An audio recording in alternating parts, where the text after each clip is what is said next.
दोस्तों, welcome to my YouTube channel Adhyatm और विज्ञान।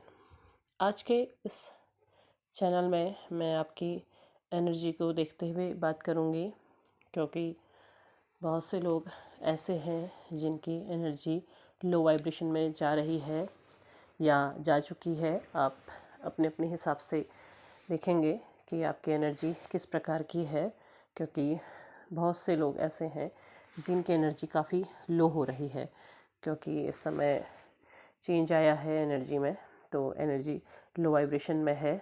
और सबसे बड़ी बात यह है कि इस समय सिचुएशन चेंज हो रही है। आपको यूनिवर्स पुश कर रहा है कि आप अपना इनर वर्क करें। तो आज हम यही जानेंगे कि इनर वर्क होता क्या है और कैसे किया जाता है, क्योंकि बार बार यही कहा जाता है कि आप इनर वर्क करें, और आप लोग कोशिश भी करते हैं, क्योंकि बहुत से लोग ऐसे भी हैं जिनको इस जर्नी में काफ़ी टाइम हो गया है और बहुत से लोग नए भी हैं। तो इनर वर्क करने को कहा जाता है। अब इनर वर्क होता क्या है? सबसे पहली बात, इनर वर्क वो काम है जो आप अपने अंतरात्मा के लिए करते हैं। ऐसा काम जो आप खुद के लिए करते हैं। आप अपने जो भी आपकी एनर्जी है और जिस सिचुएशन में आप हैं उसको सही करने के लिए, उसमें ग्रोथ लाने के लिए और खुद के ऊपर चेंजेस लाने के लिए, खुद पर काम करने के लिए आप करते हैं। मतलब आप अपने बाहरी शरीर के लिए भी कर रहे हैं और आप अपनी अंतरात्मा के लिए भी कर रहे हैं। अब इनर वर्क के लिए कहा जाता है कि आप ऐसी जगह में जाएं, खुश रहें और इस तरीके से प्रकृति के बीच में रहें, लोगों से मिलें। ये सारी की सारी चीज़ें क्या करती हैं? ये चीज़ें आपकी मानसिक स्थिति में बदलाव लाने का काम करती हैं, आपको सपोर्ट देती है। लेकिन इन सब से आप कुछ समय के लिए तो ठीक रहते हैं, ये भी ज़रूरी होता है। कुछ समय आपको आराम मिलता है, लेकिन उसके बाद एक समय के बाद फिर से आपके सामने ऐसी सिचुएशन क्रिएट हो जाती है जहाँ पर आप लो वाइब्रेशन में चले जाते हैं। तो अब आपके लिए ज़रूरी है कि आप प्रॉपर इनर वर्क करें, प्रॉपर तरीके से करें, जहां आप अंदर से आपको खुद को मजबूत बनाना है। मतलब आपके लिए ये है कि आपने एक कच्ची ईंटों का जो घर था वो बनाया तो था, लेकिन थोड़े से भी झटके में वो हिल रहा है। तो अब क्या है? अब आपको इस तरीके से बनाना है उस घर को कि हर एक ईंट प्रॉपर तरीके से रखी जाए, मजबूत तरीके से। उसमें सीमेंट लगा के, एक एक ईंट पे सीमेंट लगा के आपने उसे मजबूत करके उस घर को बनाना है। अभी आपने ऐसे ही खड़ा कर दिया था, लेकिन वो हिल रहा है, वो थोड़े भी झटके सहन नहीं कर पा रहा है, गिर जा रहा है। और आप उसी जगह पे पहुंच जा रहे हैं जहां से आपने शुरू किया था।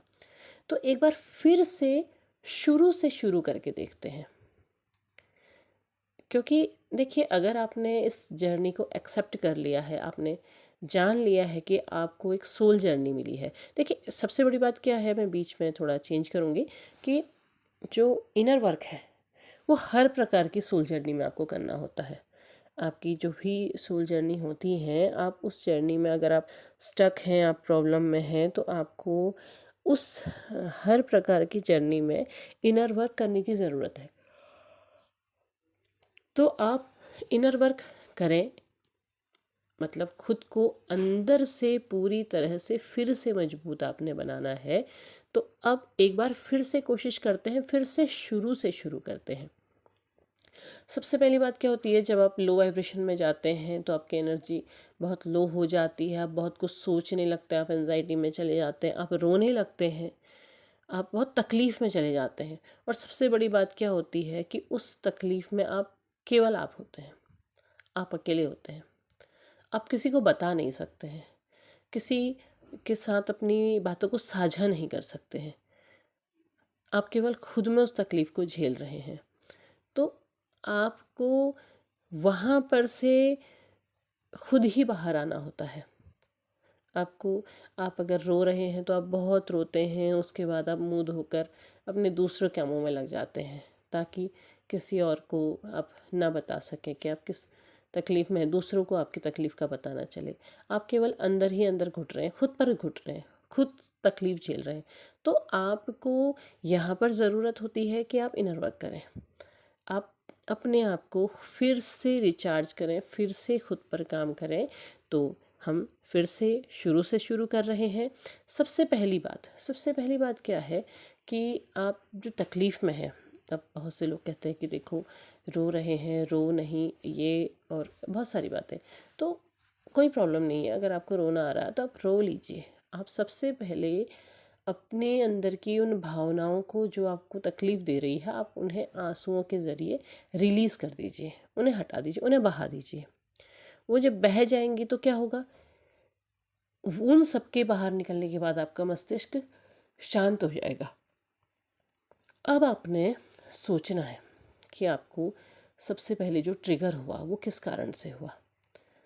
आपको तकलीफ़ मिली, किसी वजह से मिली, कोई ना कोई कारण रहा, या आपका हो सकता है कि मेरे परिवार के इस सदस्य के कारण मुझे तकलीफ़ हुई, ये सदस्य मुझे तकलीफ़ देते हैं, या मुझे ये बहुत बातें सुनाते हैं, मुझे बहुत सारी बातें कहते हैं, इस तरीके का हो सकता है। तो आपने क्या करना है, आपने अब इस सिचुएशन को लिखना है। ये क्योंकि आप अगर मन में सोचेंगे तो आप सोच के भी कर सकते हैं, लेकिन अगर आप लिख के करेंगे ना तो आपको ज़्यादा फ़ायदा होगा। आपने लिखना है कि मान लिया आपके परिवार में कोई सदस्य हैं, वो कोई भी हो सकते हैं। अगर आपको ऐसा लगता है कि आपके घर में कोई कार्मिक सिचुएशन है, तो आपने जैसे आपने मान लिया कि आप अपने किसी पारिवारिक सदस्य, जैसे कोई कहना चाहिए कि माता पिता, मामी मामा, चाचा चाची, पति, कोई भी है, आप जिससे आपको तकलीफ़ है, मान लिया आपको भाई से तकलीफ़ है, आपने कहा कि मेरा भाई मुझे बहुत परेशान करता है, वो मुझे बहुत बातें सुनाता है। ठीक है, ये आपने सिचुएशन लिखी। अब आपने लिखी तो उसके बाद आप कुछ लाइनें छोड़ दें, 2 लाइनें छोड़ दें, जितनी लाइन में आपका वो आ रहा है, आपका वाक्य, उतनी ही लाइनें आप छोड़ दें। उसके बाद आपको कोई दूसरी वजह से तकलीफ़ है कि वो मुझे मारता है, तो आपने लिखा, आपने उतनी ही लाइन छोड़ दी। वो मुझे अब्यूज़ करता है, मतलब गालियाँ देता है, या जो भी है, ठीक है, आपकी जो भी सिचुएशन है आपने वो लिखा। अब आपने वो लाइनें छोड़ी। अब आपने क्या करना है, अब आपने उसको रिवर्स करना है कि मैं अपने भाई को बहुत परेशान करती हूँ, मैं अपने भाई को बहुत मारती हूँ। ये आपने सिचुएशन लिखी। यहाँ क्या हुआ, यहाँ सिचुएशन चेंज हो गई, मतलब मिरर वाली सिचुएशन आ गई है। ठीक है, आप, मैं केवल एक भाई का उदाहरण दे रही हूँ, आप जिस वजह से आपको ट्रिगर हो रहा है, जिस किसी वजह से आपने लिखा, ठीक है, तो आपने उसे लिखा, अब आपने उसे उल्टा कर दिया है। तो क्या हुआ, यहाँ पर आप देखेंगे कि जब आप इस तरीके के लिख रहे हैं तो आप अपने अंदर झांकने की कोशिश कर रहे हैं, आप अपने अंदर देखने की कोशिश कर रहे हैं कि आप क्या कर रहे हैं। यहाँ जब आप इस तरीके की एक्सरसाइज करते हैं तो आप क्या देखेंगे कि आपको आराम हो रहा है। अब सबसे पहले आप ये समझने की कोशिश कीजिए कि जो कुछ भी सिचुएशन है वो आपकी वजह से है, आपको ट्रिगर हो रहा है, आपको ट्रिगर अपने पार्टनर की वजह से हो रहा है कि मेरा ट्रिगर, जो मेरा पार्टनर है वो मुझसे बात नहीं करता, वो मुझे छोड़ के चला गया है, उसने मुझे धोखा दे दिया है, जो कुछ भी आपके दिमाग में है। अब आपने उसको रिवर्स कर दिया तो क्या हुआ, आपका मन शांत हो गया। क्यों? क्योंकि आपका मन बहुत सारे विचारों को क्रिएट कर रहा है, वो बना रहा है, बहुत सारी बातों को बना रहा है। जब आपने उसको रिवर्स में करना शुरू किया तो आपका मन वहाँ से शांत होने लगा। क्यों? क्योंकि वो आपको आपका ही आईना दिखा रहा है। जब आपने उसे रिवर्स में किया, आपने कहा कि मेरे पार्टनर ने मुझे छोड़ दिया, अब आपने उल्टा लिखा कि मैंने अपने पार्टनर को छोड़ दिया। तो क्या हुआ, मन के जो सोच हैं, जो विचार हैं, उनमें परिवर्तन आया।